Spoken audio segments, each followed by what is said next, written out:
Good morning, everybody. Core Use Bloody History. So, I apologize. I was going to come and do a show on Wednesday, but I have been working on my new book, and it's been all consuming. So, I've knocked out about close to 200 pages in about the last, month.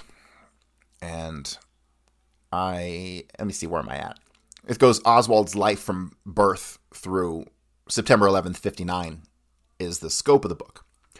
And where am I up to? I am up to New Orleans in 54, 55, when Harvey Oswald starts at Beauregard in January 54, while Lee and his mother are still missing in action. Don't know where the fuck they are till May of 54. So that's where I'm at. It's coming along great. Big thanks to Jim for proofreading for me. But so this new book will be out probably a month from now. It's going to be about 300 pages, mostly documents. It's going to have all the important documents that show that there were two Oswalds, two Marguerites, all that stuff. It's really phenomenal. Nothing's ever been published like it. So that's what I've been doing. And but today we're going to pick up with the testimony of Marguerite Oswald, who, I got to say, so the learning process for Kennedy, I'll just kind of explain it. You start off and you just read. You might read for 6 months, right? A year, whatever. You absorb the information till you understand it. Then what I do is I go ahead and I make the slide presentation like I did for the Harvey and Lee stuff, right? And by that point, you're getting details. You're getting a lot more details. You go from this broad overview to this very specific telling of the tale. But then from the slide presentation to when you write the book, it's very important for you to have all those details be accurate. So when you actually write the book, you need to literally go in and micro-analyze every small detail. And so the final understanding, the final learning experience for me comes from the actual writing of the book. Because then you're forced to get everything chronologically correct, correct as per what the documents say, and correct as per what reality would dictate, right? And so that's the process for me. And so in going through this, I'm stumbling across things that I've forgotten about, right? Like, I just put this on my last page. This is where I'm going to pick up when I get off of this show.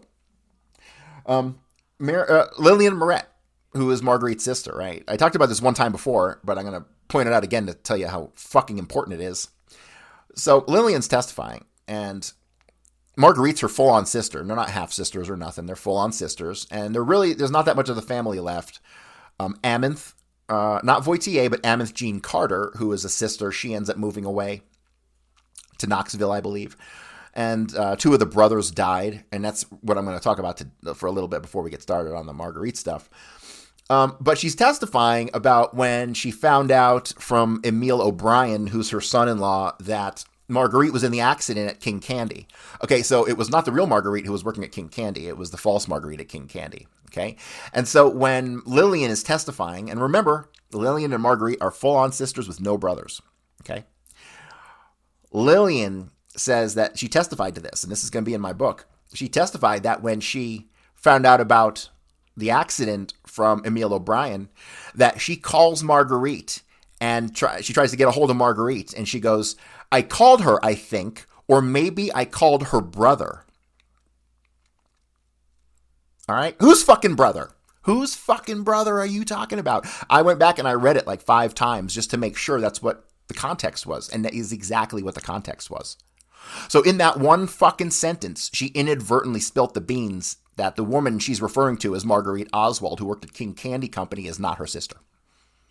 And since neither of them have a fucking living brother at the time, she's obviously talking about somebody who's not Marguerite Oswald, right? And this is where the evidence for the false Marguerite comes in. It's overwhelming. I mean, the photographic evidence alone is telling. But when you get down to these details, why would Lillian testify that she called Marguerite's brother when Marguerite doesn't have a brother? And if she did have a brother, it would have been her own brother also. So she should have just said our brother. But she didn't, because they don't have a brother. Because it's not Marguerite. Right? These are the little micro details that tell the story that CIA spooks like Jefferson Morley and fucking James D. Eugenio will never, ever talk about. Another thing I caught in and doing my research on Myra DeRoos LaRue, who was the homeroom teacher of Harvey Oswald in January '54. I didn't realize, but fucking CIA asset James DiEugenio wrote a whole fucking article attempting to debunk her statements, and he is such a fucking moron. It's absolutely, truly unbelievable. I fucking hate Kennedy researchers, especially guys like James DiEugenio, who are so fucking smug in their fucking arrogance. You want to know why I'm arrogant? I'm arrogant because I fucking earned it. Okay? Those motherfuckers haven't been able to solve their way out of fucking nothing. They could not investigate their way out of a paper fucking bag. Never mention the fact that Lillian testified that Marguerite had a brother. Go fuck yourself, you fucking goddamn fucking spooks. All right, enough of my venting. Let's get on with Marguerite, because she is a lying cunt. Period. She's a cheating fucking whore who cheated on fucking Ed Pick. She cheated on fucking Robert Oswald. She cheated on everybody because she has no soul. She tried to put her kids up in the orphanage permanently. I mean, this woman is a fucking sociopath. The real one. Well, and the fake one too. But, all right, so we're talking about in the documents today, the Warren Commission testimony, Marguerite Oswald. She was being asked about the conspiracy involving Secret Service agents, which of course there was, right? Mr. Rankin says, if you're speculating, which you have a right to do, that is something different. Well, I've explained that I'm speculating, that I have all these documents, that some of them don't make sense. That's what I'm trying to tell you. I mentioned that before. You're not trying to say to the commission that you have the proof that there was a conspiracy. I have emphatically said I do not have the proof. Because if I had proof, I would have an affidavit and give you gentlemen the proof. I made that clear 2 or 3 times. I wish I did have the proof, sir. I think I said yesterday, it doesn't surprise me that there may be someone in our State Department or some official who would have this part in this. He's a human being, just like we are. We may have a title, but that doesn't make him a man back of the title. Mr. Dulles then says, what is this conspiracy now, Mr. Rankin? Is this the conspiracy to do away with the president, or is this a different conspiracy? Rankin says, the conspiracy I was asking about was the conspiracy, she said, about the assassination of President Kennedy. And she said it involved 2 Secret Service agents and her daughter-in-law and son. That is the one thing I was asking about. And Mrs. Payne. I feel like the facts have come from this particular source. Now, as I understand, she says now that she is speculating as to that being a possibility. Well, now, Mr. Rankin, I've not changed my testimony if you're implying that. I may not have put it in a position you understood, because I certainly do not mean to imply that I had proof. Because if I had proof, I would not be sitting here taking all my energy and trying to show you this little by little. I would have an affidavit and show you the proof. So if you want to call it speculation, call it speculation. I don't care what you call it. But I'm not satisfied in my mind that things are according to Hoyle. And I believe that my son is innocent. And I also realize that my son could be involved. But I have no way of knowing these things unless I analyze the papers that I have, sir. The commission would like to know what you base your assumption on that your son was an agent. Could you help us? Would you like me to go into this story? I will start with my son's life from the very beginning. Can't we get down to, no, sir, we cannot. I'm sorry, this is my life. I cannot survive in this world unless I know I have my American way of life and can start from the very beginning. I have to do work into this. I cannot answer these questions like in a court, yes or no, and I will not answer yes or no. I want to tell you the story, and this is the only way you can get a true picture. I am the accused mother of this man, and I have a family and grandchildren, and Marina, my daughter-in-law, and I'm going to do everything I can try to prove he is innocent.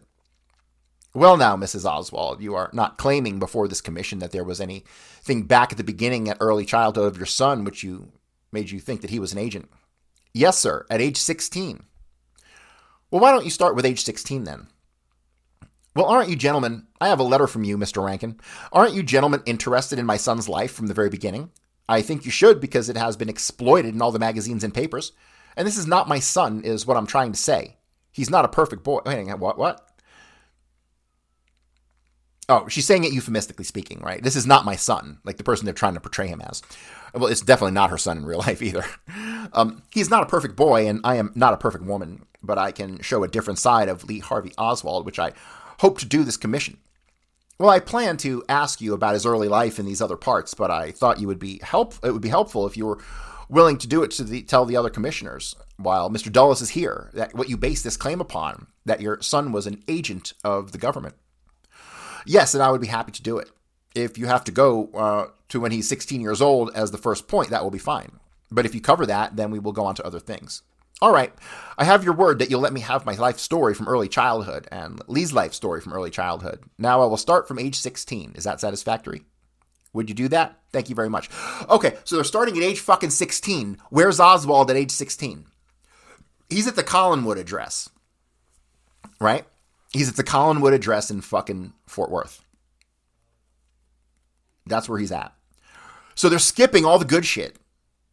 They're starting at 16, okay? Skipping all of the important stuff from when he was in the fucking Bethlehem orphanage to when he went to the Benbrook Common School to when he went to Covington Grammar School. They're skipping all of this shit, all the Ekdahl stuff. I mean, that's what this is cover up right here, plain and simple. You don't start with Oswald at the age of fucking 16 and think you're telling these people anything.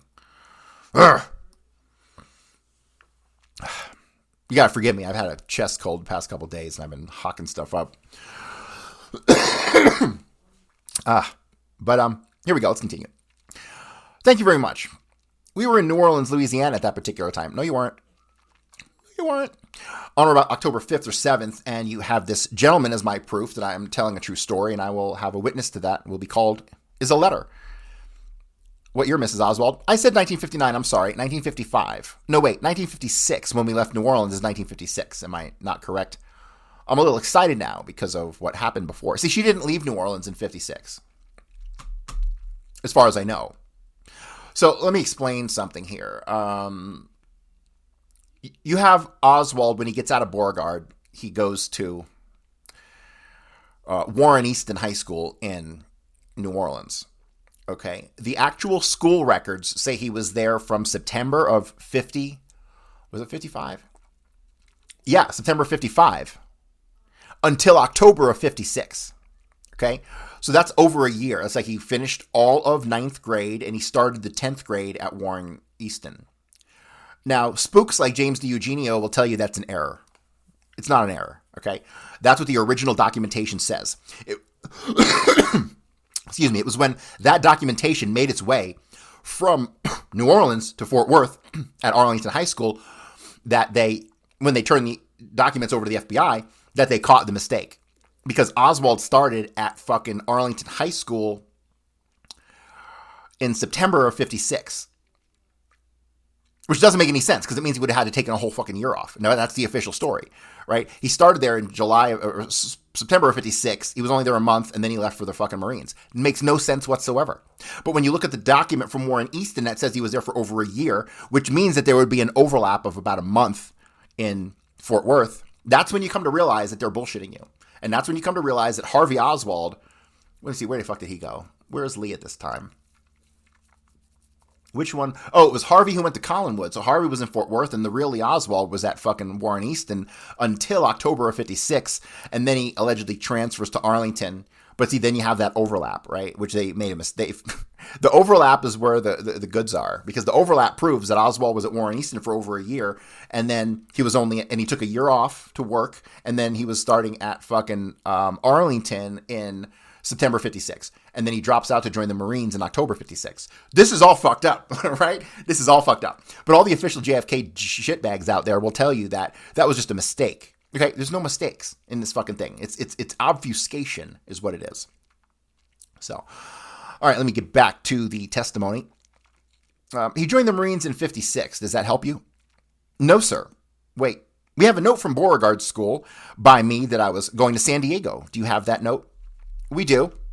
May I see that note, please? And that is approximately the October 5th or 7th, I think. It's 1955.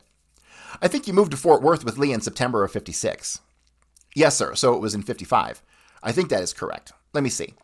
We are handing you this book and we received from the state of Louisiana. That's Commission's Exhibit number 365. And I turned to page 11 and you will find the note you referred to. To the school. All right, gentlemen, this is a surprise. This is my note. This is my note, isn't to the school, and that I'm moving to San Diego. And it has been blasted all over the papers how I moved around and how I was going to San Diego. Gentlemen, I had nothing to do with this note. Nothing whatsoever. Lee, my son, wrote the note on or about October 5th or the 7th. October 7th. And now it comes the story why he wrote the note. If you will see here, this is Lee's handwriting to the letters. I doubt that very much, but I'll double check it. We offer in evidence that note on page 11. The document referred to, marked Commission Exhibit Number 199, was received into evidence. I had nothing to do with this note. Now I'm working at Krieger's specialty shop, 800 and something Canal Street in New Orleans. I received a telephone call from the principal of Beauregard School saying, Mrs. Oswald, I understand that you're going to leave town, and we're awfully sorry to lose Lee. Of course now, gentlemen, I'm working, and this is news to me. So I said, I kind of went along with it a little bit. Lee came into the shop later on that day. Now, hold on a second. Did you hear what she just said? So she said she has nothing to do with this fucking letter. The letter that said they were moving to San Diego, which has caused a whole bunch of controversy. I do need to dig some more into that, but it seems like it pretty much went nowhere. Armstrong had some inkling that they did go to San Diego and made some weird, obscure reference, but I don't agree with him. He got too many of the little details wrong. So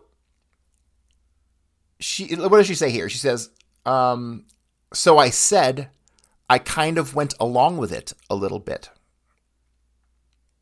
Why the fuck would she go along with it if she didn't know what the fuck the note was about? This is some fucking bullshit right here, let me tell you. Lee came into the shop later on that day.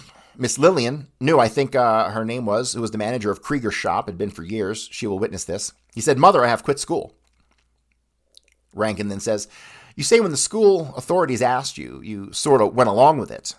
What do you mean by that? Well, when the lady called me and said that, I understand you're leaving town, Mrs. Oswald. And what did you say? Well, because there was a switchboard and my job was in jeopardy. I don't know the exact words, but I said I kind of had to be vague about it and not discuss it. I knew I wasn't leaving town, sir. Oh, does any of this make sense to anybody out there? Did you tell her you were not? No, I don't think I told her, but I had to be I would lose my job if they thought I was leaving town. It was news to me.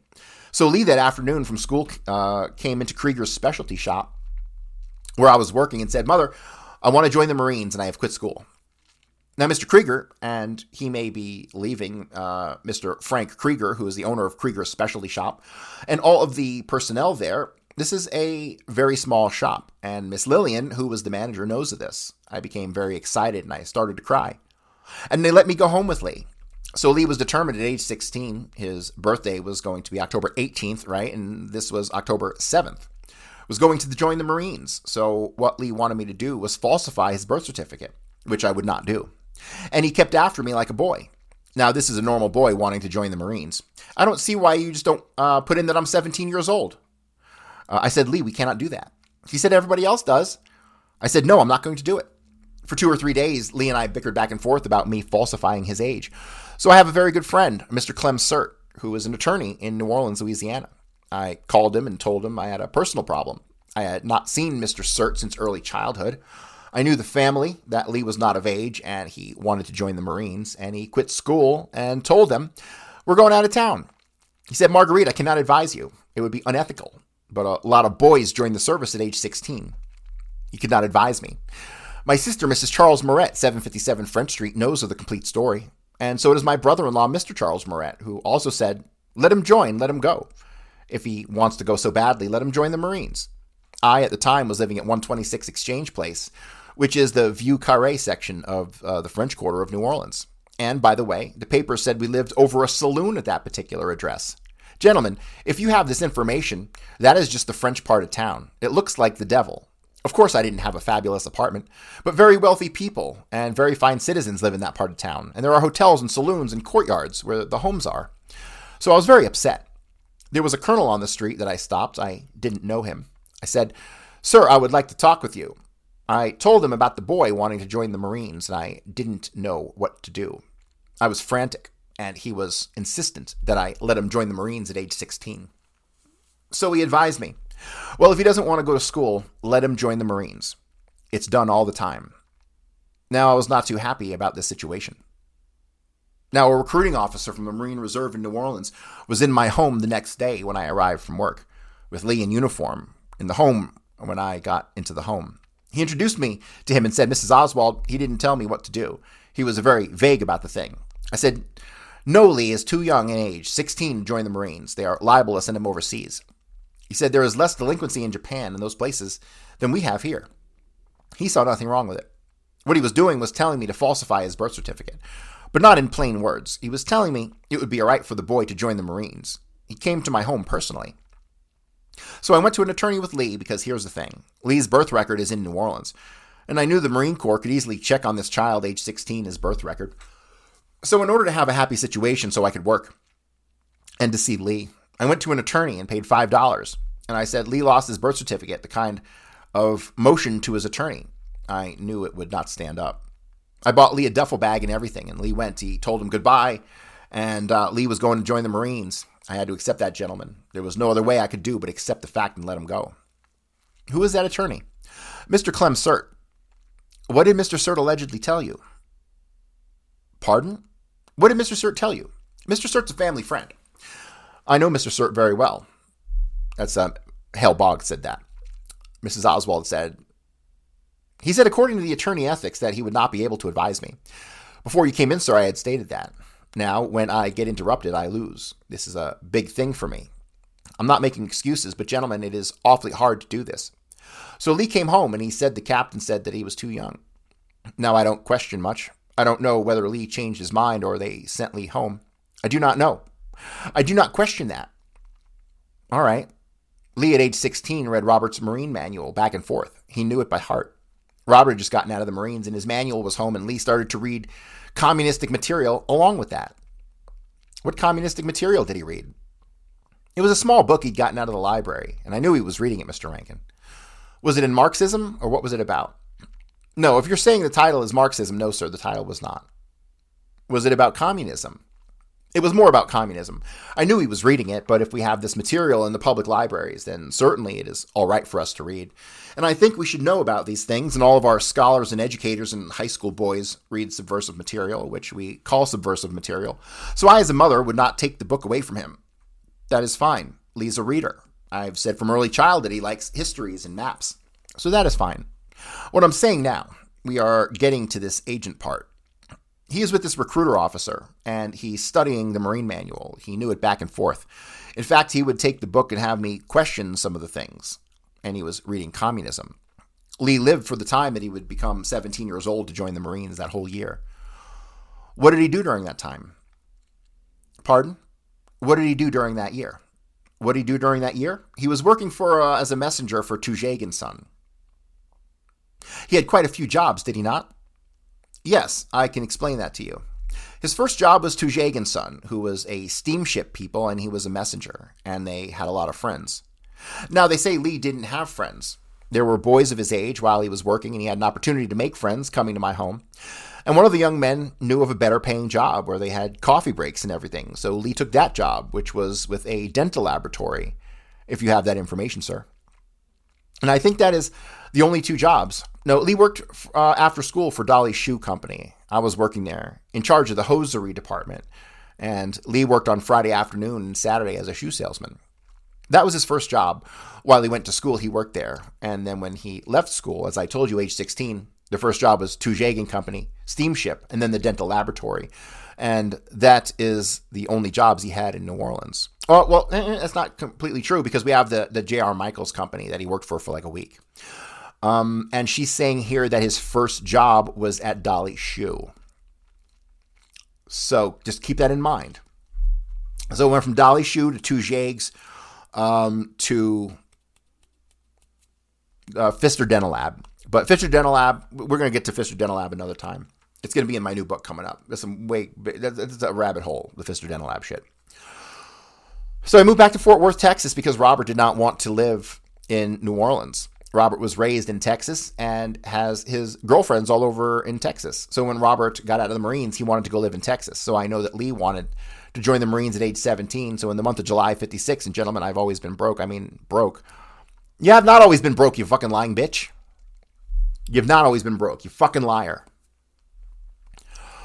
After about a week before rent time, we had it pretty hard in order to have that rent. Yet I take my furniture and ship it to New Orleans so Lee could be with his brother and could be with family, thinking maybe Robert, he would not join the Marines at age 17 and finish his school. Hang on a second. Let me reread this because this sounds fucked. About a week before rent time, so this is July 56. This is when they first get to Collinwood. They move in July. They move in Collinwood. Well, We have work records that say Marguerite Oswald worked in New Orleans till July 31st of 56, but then we have the lease at Collinwood, which is July 1st. So you fucking tell me what the deal with that is. So she goes, yet I take my furniture and ship it to New Orleans so Lee could be with his brother and we could be with family, thinking maybe with Robert, he would maybe not join the Marines at age 17 and finish school. So why the fuck would she ship her furniture to New Orleans? And if she's shipping it to New Orleans, she's obviously in Fort Worth. Why the fuck would she do that? Explain this to me.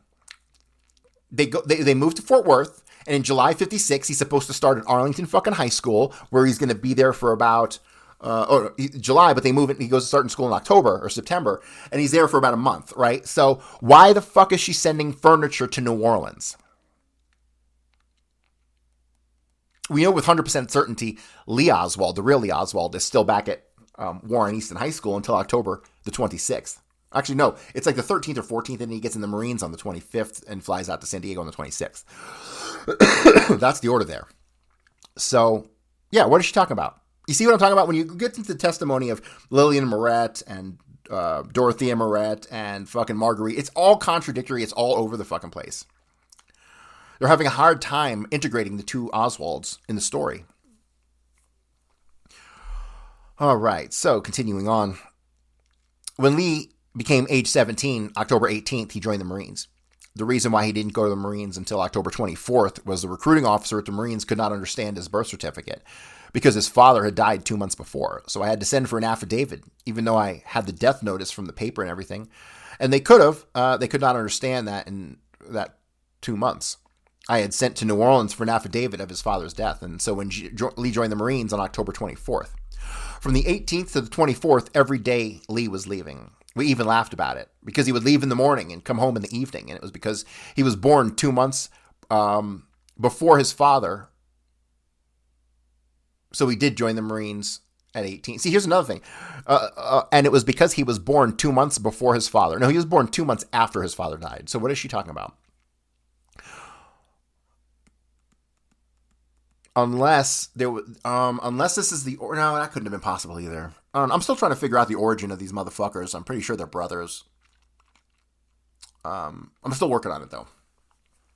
Now that Mr. Dulles is the part you wanted to know, but before that has something to do with it, Lee. Mr. Rankin says, Mr. Dulles wanted to know what you based the idea he was an agent on.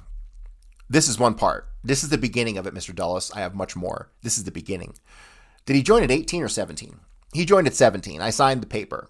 You will please forgive me when I make mistakes, and if you will correct me. Now, at age 15 and a half, Lee was a member of the Civil Air Patrol. Did you have that information, gentlemen? I don't think you have. Now, just a minute. I'm sorry this morning when they were copying my papers, but I put this in my bag. I have a picture right here. This is Lee at the age 15 and a half in the uniform of the Civil Air Patrol. This is before the recruiting officer. We're going back. And this is what helped Lee to make up his mind and join the service. Go right ahead, Mrs. Oswald. At age 15 and a half or so, Lee joined the Civil Air Patrol. He went on an airplane, on flights and everything. I got him the uniform with Robert's help. This young man, now I do not know his name. Okay, that's not, no, stop right there. No. First off, this is Marguerite Oswald, who was the caretaker of Harvey Oswald, and she's testifying to something about the real Lee Oswald because they didn't get him a uniform. That uniform that you see was actually just a collared shirt that he got from John Marshall Moret. And obviously they gave him the insignias, but he had to acquire that shirt himself. So what the fuck is she talking about? See, once again, she doesn't know what she's talking about. The young man and Lee were very friendly. The young man that gave Lee the idea went to Beauregard School with him, talking about Ed Vabel, and he and Lee joined the Civil Air Patrol together.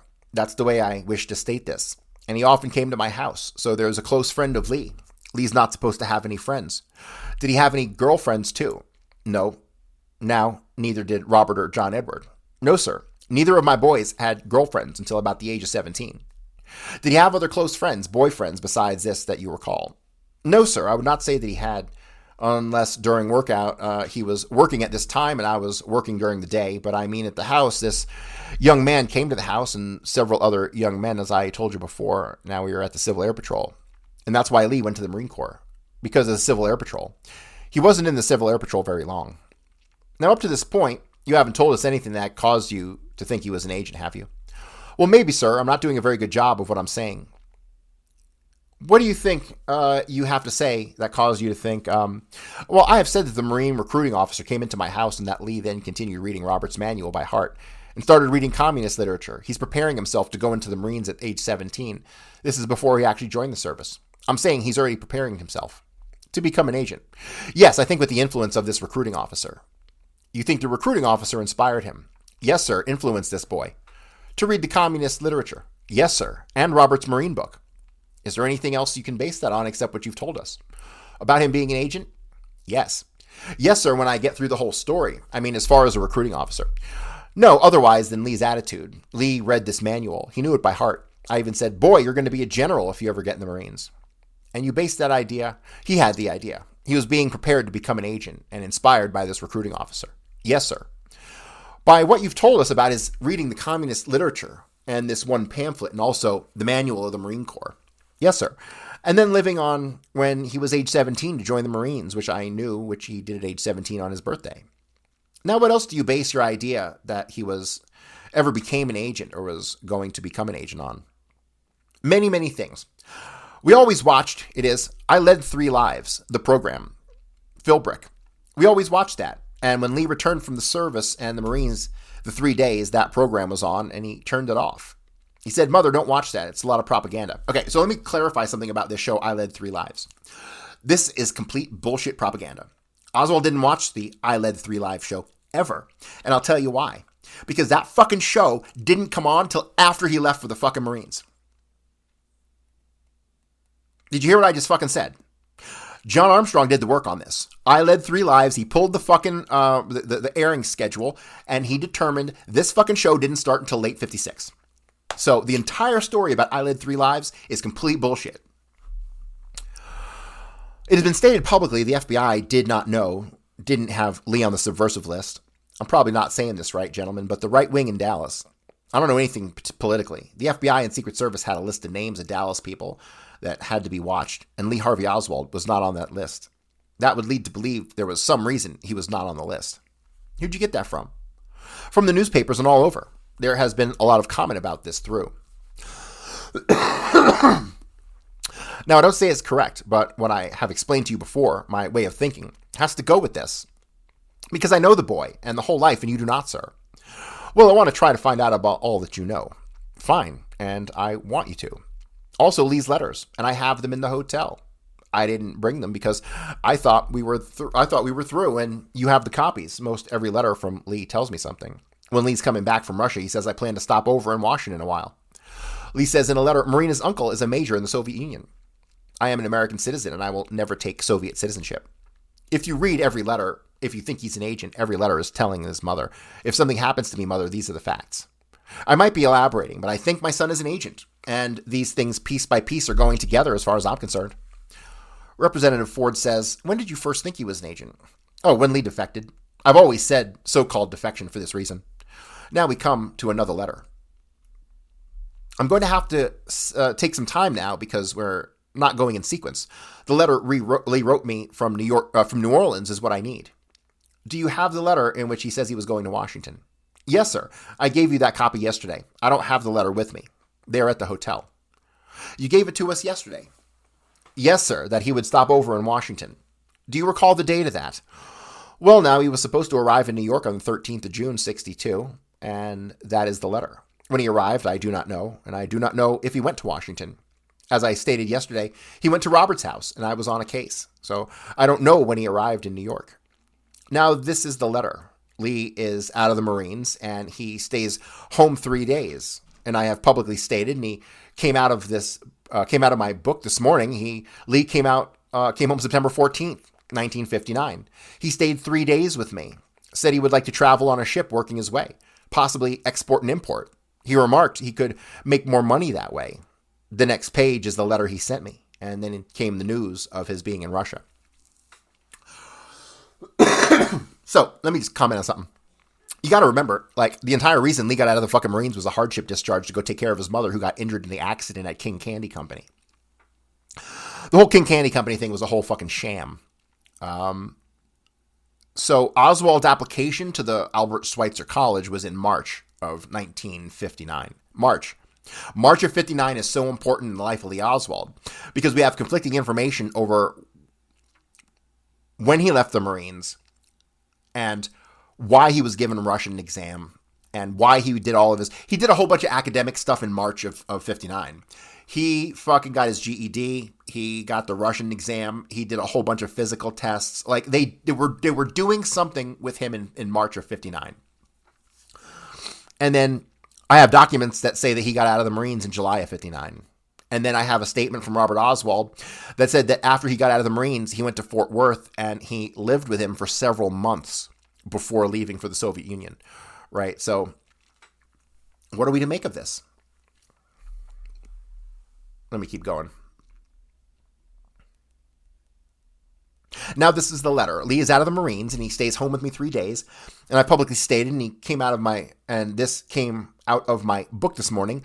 Lee came home September 14th, stayed 3 days, said he's going to do possible import-export. The next page is the letter he sent me. And then came the news of his being in Russia. This is the letter. Dear Mother. And Dulles says, is this dated? Yes, sir. This is just dated September. He was released from the Marine Corps September 14th. Actually, it was the 11th. I believe I'm correct, Mr. Rankin. And he stayed with me for 3 days. And then the date in the envelope is September 19th. He stayed with me 3 days. Dear Mother, I have booked passage on a ship to Europe. I would have had it to sooner or later. I think it's best to go now. I would had to have gone sooner or later, so I think it's best to go now. Just remember, above all else, that my values are very different from Robert or us, and it's difficult to tell you how I feel. Just remember, this is what I must do. I did not tell you about my plans because you could hardly be expected to understand.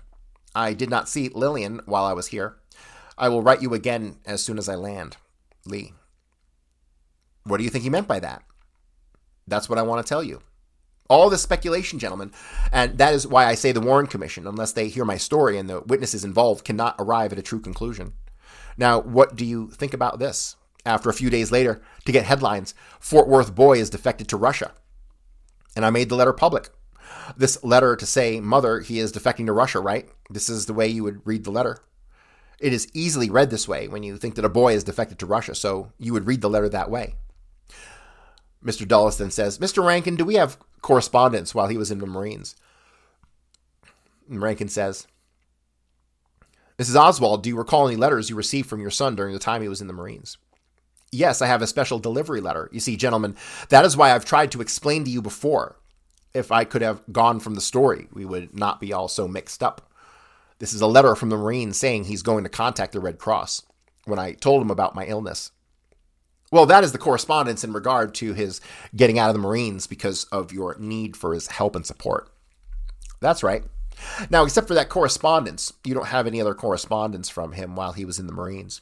Yes, sir. I did have several letters. What has happened, Mr. Rankin, when Lee stayed with me the 3 days, he left his sea bag with me. And that is why I have his discharge papers and things. And then, as you know, when the defection broke, I had no place to go. So the lady I was working for even threatened to call the police because of the defection. I was working for $5 a week, gentlemen, taking care of her own son, but I was happy to have a home and food because I had this accident and I could rest. But my salary was $5 for the whole week. But when the news broke, she didn't want to be involved with anyone who had a son as a defector. So she asked me to leave. It was a very cold winter night, and I said I would. But I didn't want to leave, didn't have any place to go. She said, well, you will leave now or I'll call the police. So I called Robert, and he told me to come to his home. When I went to his home, I brought Lee's sea bag. Mr. Rankin with me, and I stayed there just a short time, and Robert Oswald would not let me have Lee's sea bag, and there were a few letters in there from Lee in the sea bag, and I don't have the sea bag. You can read this letter then this way, that he's telling me he's defecting to Russia. We all agree there. Then this same letter could be read the way I read it, as a mother. After 3 days, he is leaving his mother, but we had a talk when Lee arrived home, and I will go into this thoroughly. I was ashamed when he arrived home.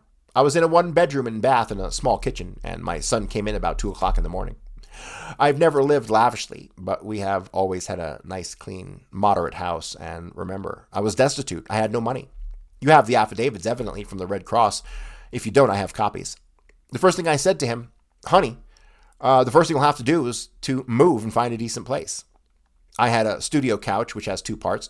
The top part I put on the floor for my son to sleep on that particular night in the one room. So he said, we will have to talk about it in the morning, Mother. So morning came. I brought the subject up immediately. I said, the first thing we'll have to do is find a place. And I'm well enough that I can babysit or pick up a few dollars and until I settle my claim. I think we will be able to manage and you will get a job. Okay, so just let me point out, she ended up getting almost $2,800 from the settlement from King Candy Company, which is about $28,000 of today's money. And the bitch is still fucking crying she's poor. So fuck you, my man. He said, no, Mother, my mind is made up. I have thought this out thoroughly. I have no background. If I stay here, I will get a job for about $35 a week, and we will both be in a position that you're in. I want to board a ship and work in the import-export business, where there is some real money. He had quite a little money saved, didn't he, from the Marines?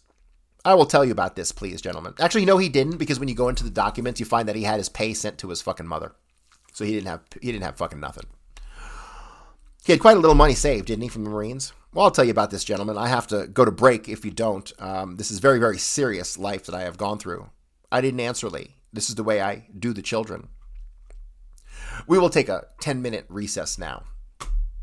All right, so we're going to stop here for today, but let me comment on this. Marguerite Oswald is missing facts and data. She's getting things wrong. She says one thing in one sentence, and then she says something else in the other sentence. She first says that Lee said he was thinking about it, but then she says she got a letter from him saying his mind was made up, but then she's saying in person when he stayed at the house, the mind was made up. And where exactly did they stay? If she was kicked out of her place and then she moved in with the person she was working for who then kicked her out, right? I'm not even going to get into the fact that Myrtle Evans testifies that in sometime around 59 or 60, she bumped into fucking Marguerite working at a department store in New Orleans. So the person who's testifying is not the real Marguerite Oswald at all. And her teeth are the dead giveaway. This is another thing in my book. I have 2 pages that I dedicate to the photos between Marguerite, the real Marguerite, and the false Marguerite. And those teeth are a dead giveaway. The false Marguerite had the most worthless, fucking disgusting, rotten teeth in the world. Unlike the beautiful, unblemished teeth of the real Marguerite Oswald. So, but that's going to do it for me today, guys. Tomorrow, let me see, it's the weekend. I will probably do a show over the weekend to make up for Wednesday's loss, or maybe I'll do a World War II show on Substack. But that's it for me today, guys. I will talk to y'all later.